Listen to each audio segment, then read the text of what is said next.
Cześć!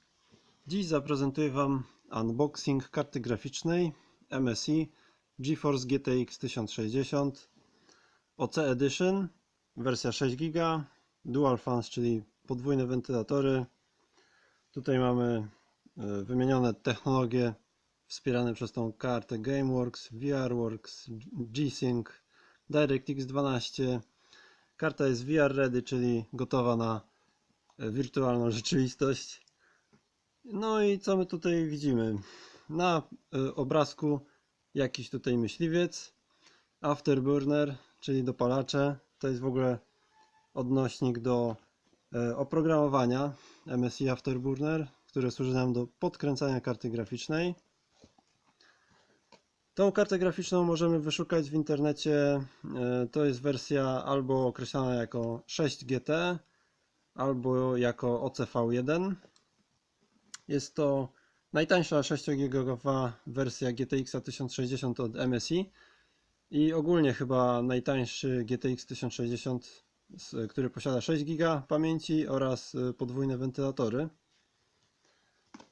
Tutaj mamy drobnym druczkiem jakieś napisy, nawet znajdują się po polsku. Może tego nie będzie widać.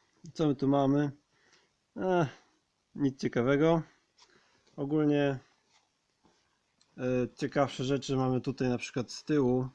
Features, tam właśnie VR Ready, Simultaneous Multi-Projection, NVIDIA Answer, GameWorks, VRWorks, Game Ready Drivers, G-Sync, GameStream, GPU Boost 3.0, DirectX 12, Vulkan API, OpenGL 4.5 support. Tutaj mamy wyjścia DisplayPort 1.4, HDMI 2.0B, Dual Link DVI, HDCP 2.2. Wymagania sprzętowe: PCI Express razy 2 razy 16. No dobra, trochę się pogubiłem. Podwójnej długości razy 16 slot. Dobra. 6-pinowe zasilanie potrzebujemy. Minimum 400 W zasilacz, 350 MB na dysku, 4 GB pamięci w systemie pamięci RAM. No i Windowsa co najmniej 7.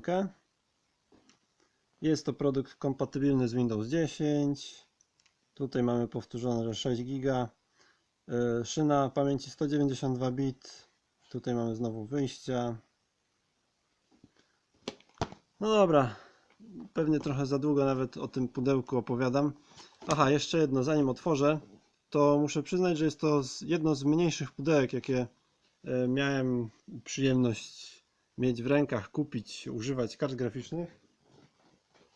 Dla porównania, tutaj na przykład moje pudełko od mojej poprzedniej karty Gigabyte GeForce GTX 770, które jest sporo większe. Nie wiem, jak dobrze to będzie widać na kamerze, ale jest ono sporo większe. Dobra, to odkładamy, bo tym nie jesteśmy zainteresowani. Tak więc otwieramy.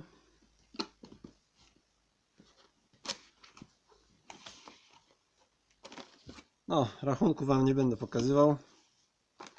Pewnie wiecie mniej więcej, ile kosztuje taka karta. Ja dałem, no dobra, powiem, nawet dałem 1230. Tutaj mamy jakieś podziękowanie za kupno produktu MSI. Tutaj zachęcają nas też do zarejestrowania się na stronie MSI. Tam jakieś takie coś. No i tutaj już widzimy od razu kartę. Ale najpierw może zobaczymy, może coś jeszcze jest w pudełku. Dobra, kartę wyjmę, odłożę na bok. Zobaczmy, co tu jeszcze w pudełku może być. A więc w pudełku mamy płytę ze sterownikami. Mamy też, co to jest? Co to jest? Zaraz zobaczymy. Jakaś taka chyba instrukcja szybkiej instalacji. Wielojęzykowa, rozkładana. No tak, tu mamy MSI Graphics Card Quick User's Guide.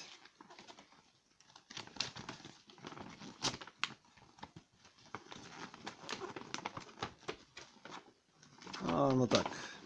Mamy tutaj instrukcję obrazkową. Tak, że musimy tutaj po kolei zdjąć obudowę komputera, wyjąć zaślepkę śledzia, zamontować kartę. Tutaj musi nam kliknąć, przykręcić śrubką, podłączyć zasilanie, zamykamy komputer, podłączamy do monitora i lecimy dalej. Takie instrukcje obrazkowe są bardzo fajne, przydatne. Nie trzeba nic czytać.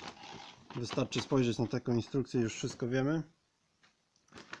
Jak widać w opakowaniu nie było przejściówki do zasilania, więc jak ktoś nie ma 6-pinowego zasilania w zasilaczu, to albo musi sobie taką przejściówkę załatwić, no albo nie pogra. Teraz wyjmujemy kartę z folii. Karta wygląda, powiedziałbym, całkiem fajnie. Mamy tutaj heat pipe. Radiator jest całkiem solidny, całkiem spory. Chociaż przyznam, że taki GTX 770 Windforce to był chyba znacznie dłuższy i znacznie cięższy. Tam 3 wentylatory były, radiator też większy. Ale to będzie wystarczające prawdopodobnie do tego, żeby schłodzić GTX 1060 i żeby jeszcze mieć niskie temperatury prawdopodobnie i cicho. Karta ma jeden heat pipe, który styka się bezpośrednio z GPU i przechodzi na dwie strony. Właśnie tutaj dołem przechodzi, tutaj górą.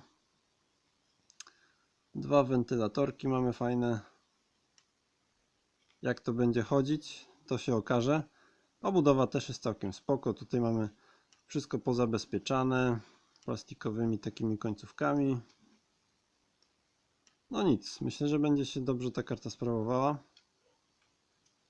Co by tu jeszcze powiedzieć? No, tutaj mamy to zasilanie. Tutaj musimy sobie właśnie podłączyć te 6-pinowe zasilanie nasze. I to by było na tyle, bo tutaj jeszcze to tylko utrzymywało kartę na miejscu. Już tu nic więcej nie ma. Tak więc jak widzimy, skromna zawartość pudełka. Nie ma jakichś dodatkowych reklam, nie ma jakichś tam, nie wiem, dodatkowego jakiegoś super oprogramowania, plakatów czy czegokolwiek, miliona instrukcji. Jest wszystko skromnie. Pudełko jest nieduże. Taki budżetowy GTX 1060, ale nie do końca budżetowy, no bo już mamy przynajmniej te dwa wentylatory i radiator całkiem takich słusznych rozmiarów. Myślę, że to wszystko jest wystarczające. Dziękuję za uwagę. Polecam się na przyszłość. Zapraszam do subskrypcji, łapki w górę, jeśli się Wam podobało, i zapraszam też na przyszłe materiały. Dzięki, cześć.